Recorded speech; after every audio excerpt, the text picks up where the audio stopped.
This is going to be alarming, especially for those in the Bay Area and longtime fans of Too Short.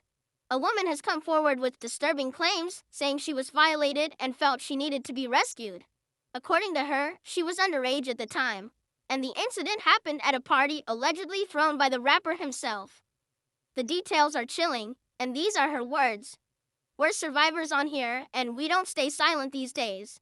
That's why sometimes things come out 20 years later, because when I was a minor, we didn't have this app. Thanks to this app, the youth can now tell their story in real time.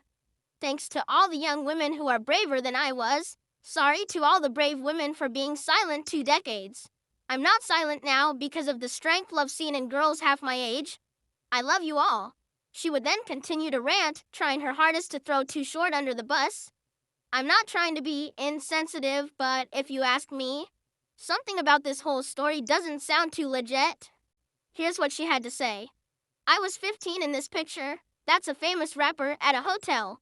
America has been like this before social media, but didn't have hashtags to save me back then." A woman is now insinuating that she needed to be saved from Too Short after allegedly being at his hotel when she was just 15 years old. But when you actually look at the pictures and details, the story starts falling apart. From the visuals alone, she looked like she was enjoying herself, smiling, dancing, blending in with the crowd. She didn't look scared, uncomfortable, or mistreated in any way. That's why this entire story sounds shaky from the jump. Now, do I believe she was underage at the time? Probably. Do I think she attended a grown folk event she had no business being at? Absolutely. But that's on her and whoever let her through that door. I highly doubt Too Short personally invited her in or knew she was a minor.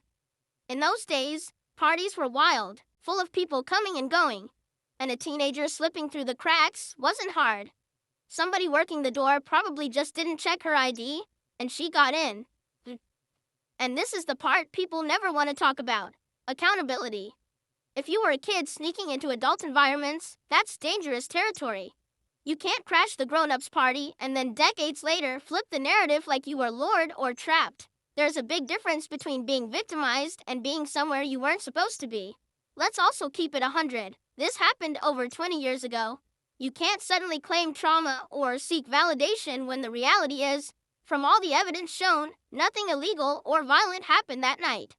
Her saying she didn't have social media back then to share her story doesn't explain why she never went to the police or told anyone at the time. The truth is, she probably didn't because there was nothing criminal to report. It sounds more like she's chasing attention than justice.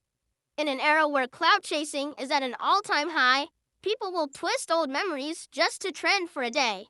And trying to assassinate Too Short's character, especially when he's built his name over decades, is just low. If something really happened, there's a right way to address it, with proof, not performance. So instead of trying to rewrite history for clicks and sympathy, maybe it's time for her to find peace, focus on her life, and stop dragging people's names through the mud for internet validation. Because at the end of the day, the only thing this story proves is why young people need to stay in a young person's lane, and why grown folks need to stop letting the internet turn confusion into controversy.